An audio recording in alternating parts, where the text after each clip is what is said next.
Welcome to Realistic Fitness. I'm Angelo Gingerelli, strength and conditioning coach for the Seton Hall Pirates. And what we're going to do on this show is give you weekly realistic fitness tips that you can implement in your everyday life to achieve the best health and wellness for you personally. And it's going to be a little different than what we see on other shows like this. We're not going to move you out to a ranch in Arizona and ask you to quit your job, and I'm not going to move in with you and help you clean out your garage or basement. What we're going to do is offer you a lot of little changes over the next couple weeks that when put together can make a big difference in your life and your health.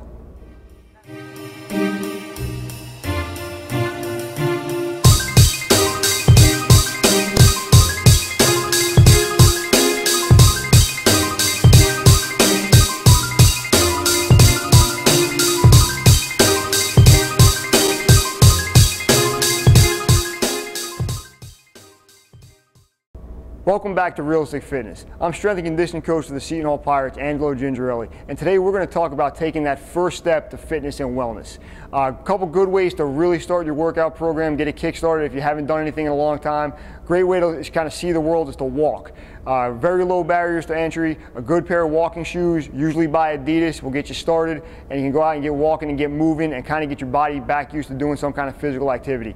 One of my favorite pastimes on the road is the next step after walking is jogging. When we get to a different city, when we're traveling during basketball season, I love to get on my running shoes and go jog around the neighborhood and see what's out there, see what cool restaurants are in different cities, and see what cool clothing and shoe stores are there. Because if you remember from my on board segment, I am the best dressed strength and conditioning coach in the Big East, and not all of my clothing comes from northern New Jersey. I am worldwide. I have ties from Chicago when we played DePaul. I have a pair of shoes from Milwaukee when we played Marquette. I have stuff from all over the Big East, and that's kind of how I keep my dressing game working that well and really outdressing and staying one step ahead of the other support staff people in the league. So that's a great way you can kind of stay in shape too. Jogging's great. Another thing, there's a million infomercials out there that you guys are probably watching after our games are over on late night TV. Some of this stuff is really good, some of it's questionable at best, but try to look at that with a critical eye and talk to someone who knows what they're talking about. Maybe consult a personal trainer or somebody you know that at least really enjoys working out and does it all the time and see what they think about it,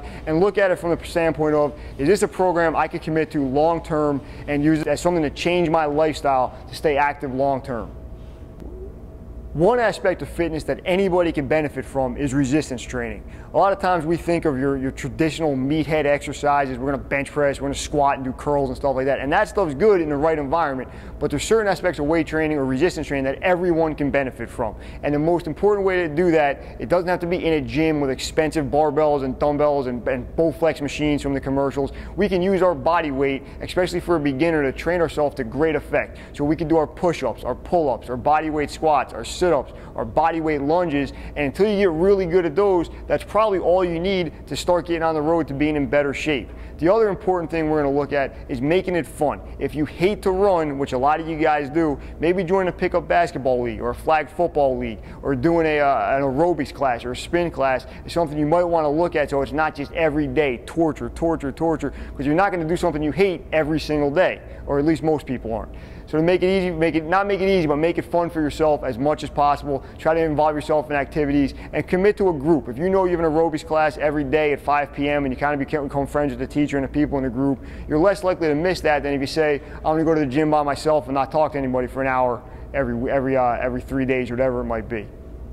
Okay, so as we covered, taking that first step is the most important step in your journey to lifelong fitness.